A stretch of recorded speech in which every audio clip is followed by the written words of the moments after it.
Dieu nous parle. Chaque jour, Charles et Carole vous présentent la leçon de l'école du sabbat.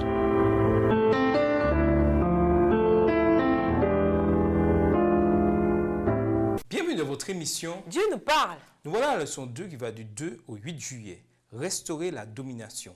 Étude de la semaine, Genèse 1, les versets 26 à 28, Somme 8, les versets 3 à 8, Genèse 2, verset 15, Romains 8, les versets 20 à 22, Exode 20, les versets 1 à 17, Romains 1, verset 25 et 2 Thessaloniciens 3, verset 10.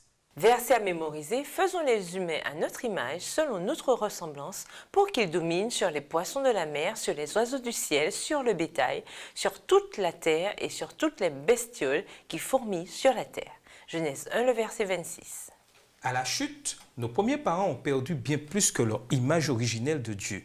Ce n'était pas d'ailleurs l'homme seul qui était tombé sous la puissance de Satan et qui devait être racheté. Il y avait aussi notre terre. Quand il fut créé, Adam reçut la domination du globe. En cédant à la tentation, il devint le captif du tentateur et son fief passa entre ses mains. C'est ainsi qu'en usurpant la domination de la terre confiée à Adam, Satan est devenu le Dieu de ce monde. En payant la pénalité du péché, le Sauveur a racheté non seulement l'homme, mais aussi son empire. Tout ce qui a été perdu par le premier Adam sera restauré par le second.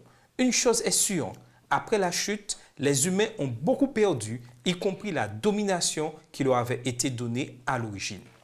Quelle était cette domination perdue? Aujourd'hui, l'idée de domination a souvent des connotations négatives, mais ce n'était pas le cas en Éden.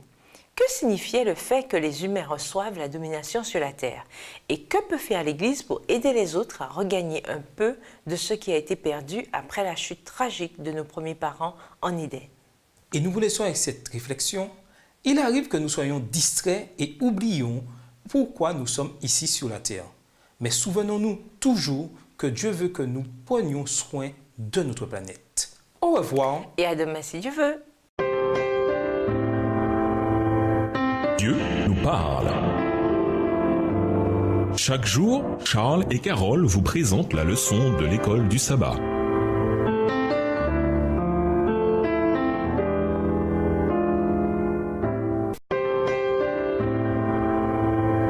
Dieu nous parle. Chaque jour, Charles et Carole vous présentent la leçon de l'école du sabbat.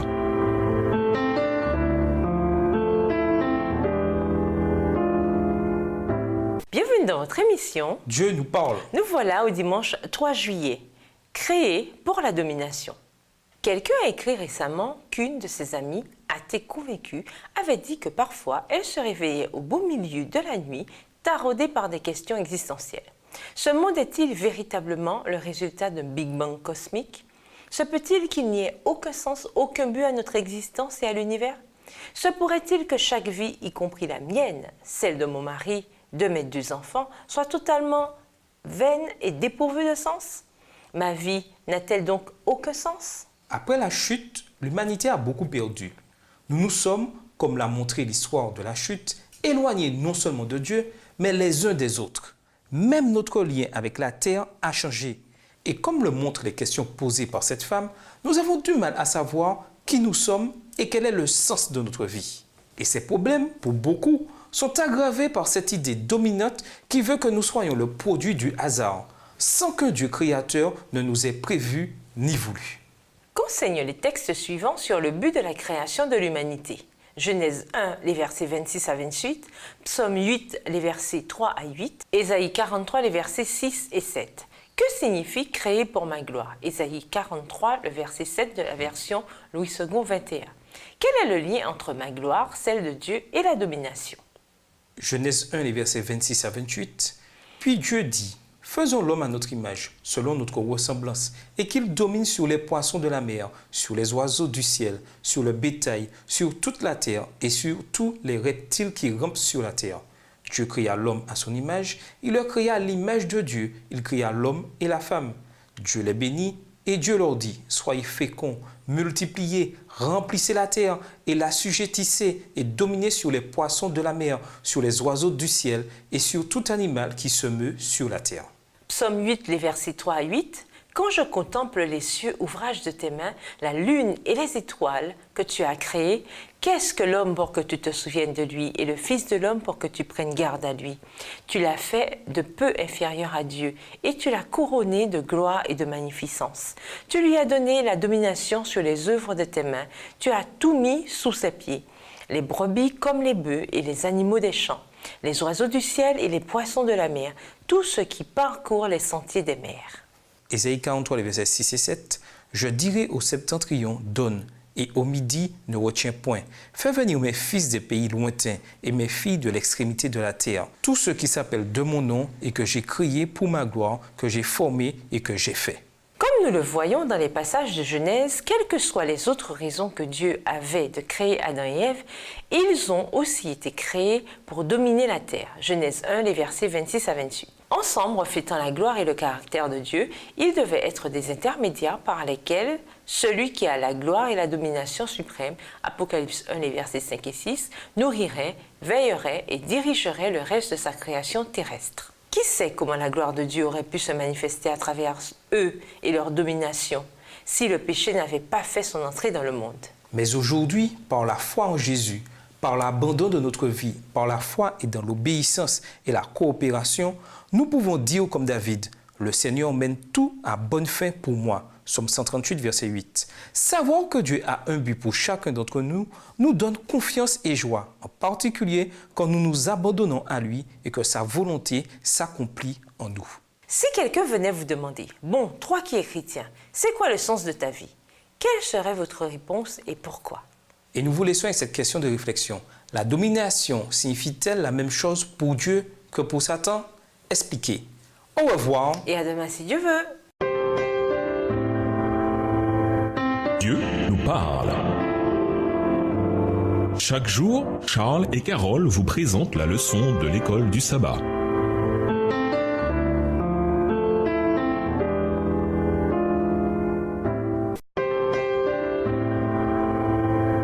Dieu nous parle. Chaque jour, Charles et Carole vous présentent la leçon de l'école du sabbat.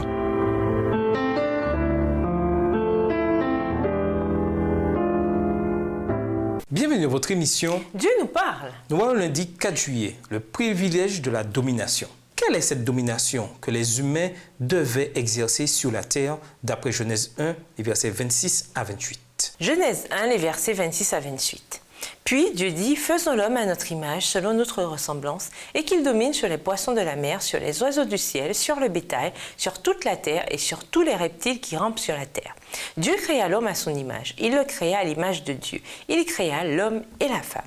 Dieu les bénit et Dieu leur dit, soyez féconds, multipliez, remplissez la terre et l'assujettissez, et dominez sur les poissons de la mer, sur les oiseaux du ciel et sur tout animal qui se meut sur la terre. Le mot biblique domination vient de l'hébreu rada. Ce mot indique un droit et une responsabilité à régner. Il implique, dans ce contexte, une hiérarchie de pouvoir et d'autorité dans laquelle l'espèce humaine se situe au-dessus du reste de la nature. Tandis que le verbe rada ne définit pas la manière dont cette domination doit s'exercer, le contexte d'une création sans péché nous montre que l'intention devait être bienveillante par nature. On peut tirer des conclusions similaires sur le fait de soumettre la terre dans Genèse 1, le verset 28. Le verbe « soumettre » de l'hébreu « kavash » décrit également une relation hiérarchique dans laquelle les humains se situent au-dessus de la terre et reçoivent le pouvoir et le contrôle sur elle. Ailleurs dans l'Ancien Testament, le verbe kavash est encore plus percutant que radash et décrit le fait même de l'assujettissement, le fait de forcer quelqu'un à prendre une position de subordonné. Nombre 32, les versets 22 et 29, Jérémie 34, les versets 11 et 16, Esther 7, le verset 8 et Néhémie 5, le verset 5. Dans beaucoup de ces cas, l'abus de pouvoir est évident et Dieu exprime sa désapprobation. Mais à nouveau, quand on prend en considération le contexte, celui du récit de la création, d'un couple sans péché créé à l'image de Dieu pour administrer la terre, l'on comprend que cette soumission de la terre ne peut être caractérisée que par un service bienveillant rendu à la création au nom du Créateur, et certainement pas par une exploitation. On trouve une dimension supplémentaire de cette idée de domination dans Genèse 2, verset 15.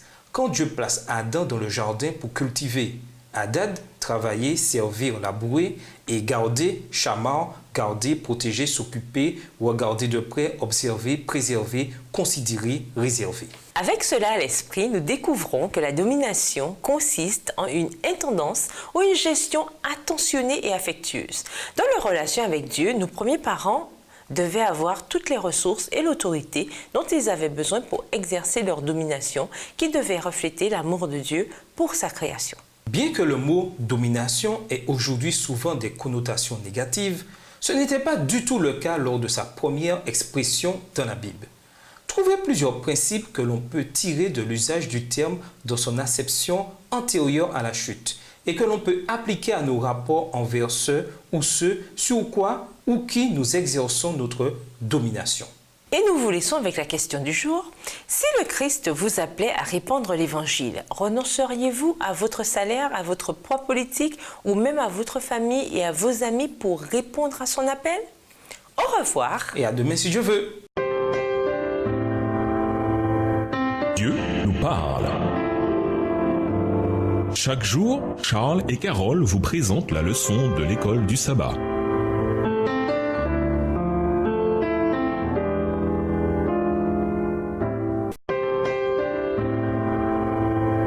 Dieu nous parle.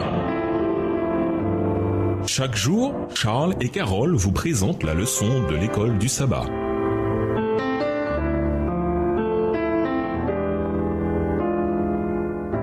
Bienvenue dans votre émission. Dieu nous parle. Nous voilà au mardi 5 juillet. Limite. Le fait que l'humanité ait exercé la domination sur toute la terre, Genèse 1, le verset 26, signifie-t-il qu'il n'y a pas de limite à notre domination? L'histoire biblique indique que la domination, que l'on peut considérer comme une intendance, doit avoir des limites. Par exemple, Dieu a dit à Adam que l'arbre de la connaissance du bien et du mal était interdit d'accès. Voir Genèse 2, les versets 15 à 17. Le premier péché avait, par conséquent, un lien avec la gestion. Adam et Ève ont dépassé les limites que Dieu avait fixées à leur domination. La création souffre encore de ce franchissement des limites. Voir Romains 8, les versets 20 à 22. Lisons Exode 20, les versets 1 à 17. Quel genre de limites la loi de Dieu nous fixe-t-elle ici? Que nous dit la loi sur les limites de la domination humaine? Exode 20, les versets 1 à 17. Alors Dieu prononça toutes ces paroles en disant: Je suis l'Éternel ton Dieu qui t'ai fait sortir du pays d'Égypte, de la maison de servitude. Tu n'auras pas d'autre Dieu devant ma face. Tu ne te feras point d'image taillée, ni de représentation quelconque des choses qui sont en haut dans les cieux, qui sont en bas sur la terre, et qui sont dans les eaux plus bas que la terre. Tu ne te prosterneras point devant elles, et tu ne les serviras point, car moi, l'Éternel, ton Dieu, je suis un Dieu jaloux, qui punit l'iniquité des pères sur les enfants jusqu'à la 3e et la 4e génération de ceux qui me haïssent, et qui fait miséricorde jusqu'en 1000 générations à ceux qui m'aiment et qui gardent mes commandements. Verset 7. Tu ne prendras point le nom de l'Éternel ton Dieu en vain, car l'Éternel ne laissera point impuni celui qui prendra son nom en vain. Souviens-toi du jour du repos pour le sanctifier. Tu travailleras 6 jours et tu feras tout ton ouvrage. Mais le 7e jour est le jour du repos de l'Éternel, ton Dieu. Tu ne feras aucun ouvrage, ni toi, ni ton fils, ni ta fille, ni ton serviteur, ni ta servante, ni ton bétail, ni l'étranger qui est dans tes portes. Car en 6 jours, l'Éternel a fait les cieux, la terre et la mer, et tout ce qui y est contenu, et il s'est reposé le 7e jour. C'est pourquoi l'Éternel a béni le jour du repos et l'a sanctifié. Honore ton père et ta mère, afin que tes jours se prolongent dans le pays que l'Éternel ton Dieu te donne. Tu ne tueras point. Verset 14. Tu ne commettras point d'adultère, tu ne déroberas point, tu ne porteras point de faux témoignages contre ton prochain. Tu ne convoiteras point la maison de ton prochain, tu ne convoiteras point la femme de ton prochain, ni son serviteur, ni sa servante, ni son bœuf, ni son âne, ni aucune chose qui appartienne à ton prochain. Tout au long de l'histoire humaine, par exemple Pharaon dans Exode 1 à 14, Hérode dans Matthieu 2, et jusqu'à la fin des temps, voire Apocalypse 13, des gens dominateurs contrôlés par Satan vont dominer ceux sur qui ils n'avaient aucun droit. Ils imitent Satan, qui s'est emparé du pouvoir et qui s'est autoproclamé prince de ce monde. Jean 12, verset 31. Une domination dénaturée devient oppression. De notre côté, il y a ceux qui refusent de dominer ce qu'on leur a confié. Voir Matthieu 25, les versets 14 à 30, Luc 19, les versets 12 à 27. Bien que le péché ait amené l'humanité à perdre le niveau de domination donné à la création, notre domination originelle n'a pas été totalement perdue. Il reste encore beaucoup de choses dont nous sommes responsables. Par exemple, la maîtrise de soi que donne le Christ dans notre vie, voir 1 Corinthiens 9, les versets 25 à 27, Galates 5, les versets 22 et 23, ainsi que le soin de la terre et de ses créatures, et de tout ce que Dieu nous a donné, voir Jacques 1, le verset 17, Matthieu 25, les versets 14 à 30. En tant que chrétiens, nous devons comprendre où se situent nos limites et agir pour être de fidèles gestionnaires à l'intérieur de ces limites. Quelles sont les limites particulières que nous devons respecter concernant les autres, comme la famille, les amis, les collègues? Quels principes nous aident à déterminer quelles sont ces limites? Voir par exemple Matthieu 7, les versets 1 et 2. Et nous vous laissons avec cette question de réflexion. De quelle manière exerçons-nous encore une autorité sur la création de Dieu? Au revoir. Et à demain si Dieu veut. Dieu nous parle. Chaque jour, Charles et Carole vous présentent la leçon de l'école du sabbat.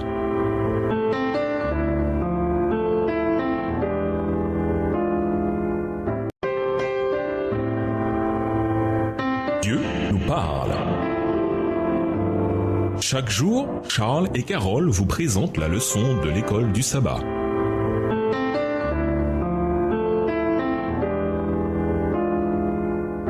Bienvenue dans votre émission. Dieu nous parle.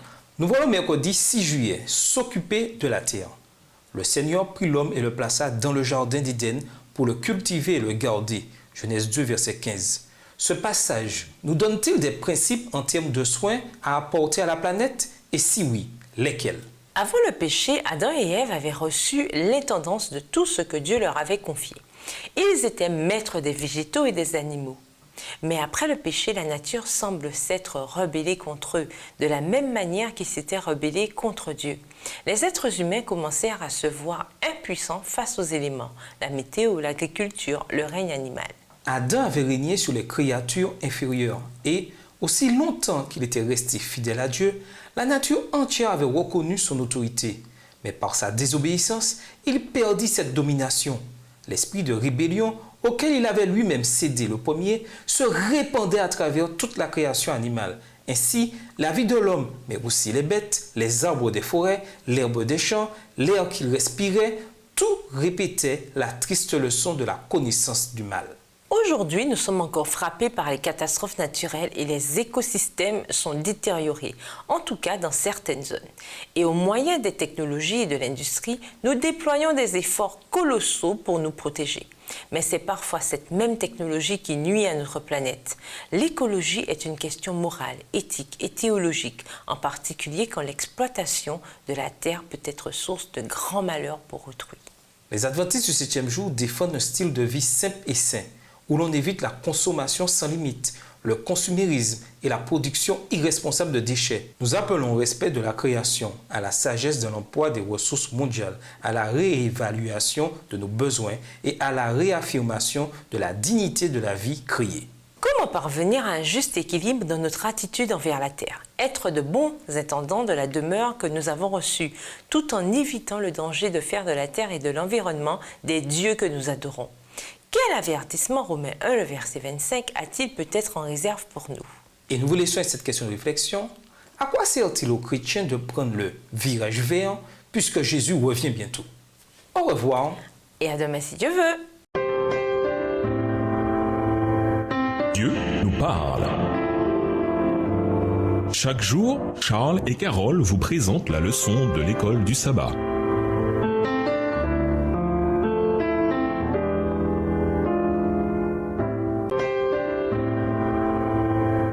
Dieu nous parle.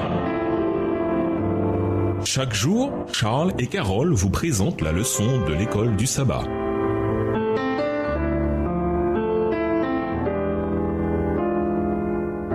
Bienvenue dans votre émission. Dieu nous parle. Nous voilà au jeudi 7 juillet, restaurer la domination. À cause de la chute, nous autres humains avons beaucoup perdu, y compris la domination qui était le privilège de nos premiers parents en Éden. Le Christ est venu afin de restaurer ce que nous avons perdu. Et grâce à ce que le Christ a fait pour nous, Nous aussi avons été appelés par Dieu à nous tourner vers les autres, à les aider à retrouver en Christ ce qu'il nous a donné. Et même si ce processus ne sera pas achevé avant que le Christ revienne, nous pouvons faire beaucoup dès à présent en nous tournant vers ceux qui sont malheureux, perdus et accablés par le monde. Chacun des passages suivants donne une application pratique pour aider les autres à regagner un peu de la domination perdue par le péché. Laquelle? Deutéronome 15, versets 7 à 12, Luc 14, versets 12 à 14, 1 Pierre 3, le verset 15, Jacques 1, le verset 27, Ésaïe 58, le verset 7, 2 Thessaloniciens 3, le verset 10. Deutéronome 15, versets 7 à 12. S'il y a chez toi quelque indigent d'entre tes frères dans l'une de tes portes au pays que l'Éternel ton Dieu te donne, tu n'endurciras point ton cœur et tu ne fermeras point ta main devant ton frère indigent. Mais tu lui ouvriras ta main et tu lui prêteras de quoi pourvoir à ses besoins. Garde-toi d'être assez méchant pour dire en ton cœur, la 7e année, l'année du relâche, approche. Garde-toi d'avoir un œil sans pitié pour ton frère indigent et de lui faire un refus. Il crierait à l'Éternel contre toi et tu te chargerais d'un péché.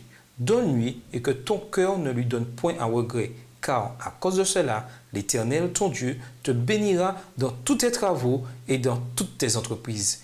Il y aura toujours des indigents dans le pays. C'est pourquoi je te donne ce commandement. Tu ouvriras ta main à ton frère, aux pauvres et à l'indigent dans ton pays. Si l'un de tes frères hébreux, homme ou femme, se vend à toi, il te servira 6 années. Mais la 7e année, tu le renverras libre de chez toi. Luc 14, versets 12 à 14. Il dit aussi à celui qui l'avait invité, « Lorsque tu donnes à dîner ou à souper, n'invite pas tes amis, ni tes frères, ni tes parents, ni des voisins riches, de peur qu'ils ne t'invitent à leur tour et qu'on ne te rende l'appareil. Mais lorsque tu donnes un festin, invite des pauvres, des estropiés, des boiteux, des aveugles, et tu seras heureux de ce qu'ils ne peuvent pas te rendre l'appareil, car elle te sera rendue à la résurrection des justes. » 1 Pierre 3, verset 15. Mais sanctifiez dans vos cœurs Christ le Seigneur, étant toujours prêt à vous défendre avec douceur et respect devant quiconque vous demande raison de l'espérance qui est en vous. Jacques 1, le verset 27, la religion pure et sans tache devant Dieu notre Père consiste à visiter les orphelins et les veuves dans leurs afflictions et à se préserver des souillures du monde. Ésaïe 58, verset 7. Partage ton pain avec celui qui a faim et fais entrer dans ta maison les malheureux sans asile. Si tu vois un homme nu, couvre-le et ne te détourne pas de ton semblable. 2 Thessaloniciens 3, le verset 10, car lorsque nous étions chez vous, nous vous disions expressément, si quelqu'un ne veut pas travailler, qu'il ne mange pas non plus. En tant qu'Église et corps, nous pouvons, nous devons et nous avons été appelés à faire beaucoup pour atteindre les malheureux. Parfois, il s'agit simplement de donner de la nourriture, des vêtements ou bien un abri à quelqu'un dans l'urgence. Même si l'aide humanitaire est nécessaire, il en faut davantage pour aider les gens à restaurer la domination dans leur vie. Nous devons toujours être prêts à dire pourquoi nous avons cette espérance, mais nous devons le faire après avoir comblé les besoins physiques des gens et leur avoir montré la possibilité d'une vie meilleure. Bien que chaque situation et chaque besoin soient différents, Dieu nous a appelés à être une lumière et une source de guérison et d'espoir dans nos quartiers. Être témoin pour le monde du Dieu d'amour et sauveur que nous servons, c'est aussi beaucoup cela.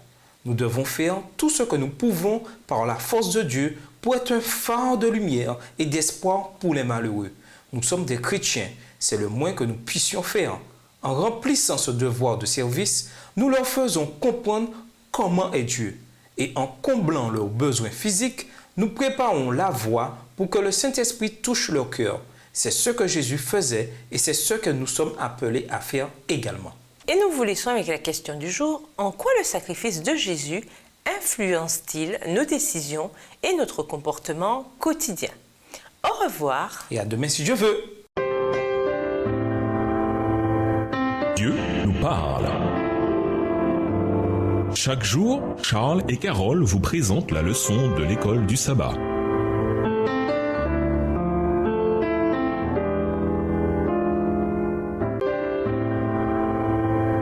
Dieu nous parle.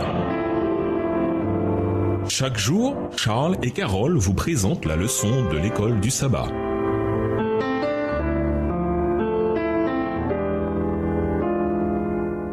Bienvenue dans votre votre émission Dieu nous parle. Nous voilà au vendredi 8 juillet. Pour aller plus loin, nous vous invitons à lire dans le livre Éducation les chapitres Tempérance et diététique, page 229 à 233, chapitre La discipline, page 319 à 329, dans le livre Conseils sur la nutrition et les aliments, chapitre Besoin de maîtrise de soi, les pages 86 et 87, et pour finir, dans le livre Conseils à l'économe, les chapitres Les principes de l'économat, page 117 à 119, chapitre Partager la joie des rachetés, page 363 à 366, livre écrit par Ellen G. White. Il est difficile d'imaginer aujourd'hui tout ce que nous avons perdu à la chute, tellement nous baignons dans ce monde déchu. Ce monde méchant, c'est tout ce que nous connaissons. Et s'il n'y avait pas la parole de Dieu qui nous révèle nos origines et les origines du péché, de la mort et du mal, nous pourrions simplement les considérer comme normaux, comme faisant partie de la vie. Mais l'histoire de la chute nous montre que ce n'est pas ainsi que les choses devaient être. La Genèse dit qu'Adam et Ève devaient dominer le monde et qu'après leur péché, leur lien avec le monde a tout à coup changé parce qu'eux avaient changé et le monde physique lui-même changea aussi. Tout à coup, cette domination dont ils avaient profité était perdue et les conséquences furent colossales. Des épines et des chardons, Genèse 3, les versets 17 et 18. Les répercussions du déluge, Genèse 7, le verset 12. Le désert, la terre qui soupire après sa délivrance, Romains 8, les versets 19 à 22. Voilà quelques-unes des images que la Bible présente pour décrire l'effet du péché sur le monde.